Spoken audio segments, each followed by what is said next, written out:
स्वागत है आपका मेरे चैनल दिव्य दिशा पर। देवशयनी व्रत कथा।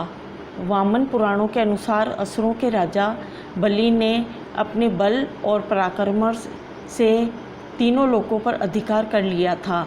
राजा बलि की आधिपत्य को देखकर इंद्रदेव और अन्य देवता घबरा गए और भगवान विष्णु की शरण में गए और उनसे मदद की प्रार्थना की।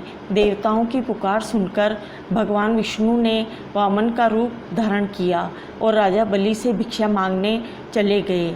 भगवान वामन ने राजा बलि से 3 पग भूमि मांगी।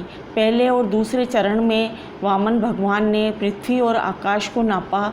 अब तीसरा कदम रखने के लिए कुछ नहीं बचा था, इसलिए राजा बलि ने भगवान विष्णु से तीसरा कदम अपने सिर पर रखने को कहा। भगवान वामन ने वैसा ही किया। इस तरह देवताओं की चिंता समाप्त हो गई और राजा बलि की दान और पुण्य की भावनाओं को देखकर भगवान विष्णु बहुत प्रसन्न हुए।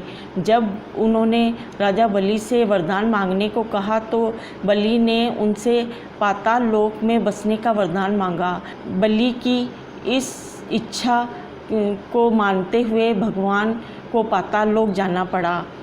भगवान विष्णु के पाताल जाने के बाद सभी देवगण और माता लक्ष्मी चिंतित हो गए। अपने पति भगवान विष्णु को वापस लाने के लिए माता लक्ष्मी एक गरीब महिला के रूप में राजा बलि के पास पहुंची और उन्हें अपने भाई के रूप में राखी बांधी। बदले में उसने भगवान विष्णु को पाताल लोक से वापस चलने के लिए कहा। पाताल लोक से विदा लेते हुए भगवान विष्णु ने राजा बलि को वरदान दिया कि वह आषाढ़ शुक्ल पक्ष की एकादशी से कार्तिक शुक्ल पक्ष की एकादशी तक पाताल लोक में निवास करेंगे। पाताल लोक में उनके प्रवास की इस अवधि को योग निद्रा माना जाता है। बोलो श्री हरि विष्णु भगवान की जय, माता लक्ष्मी की जय।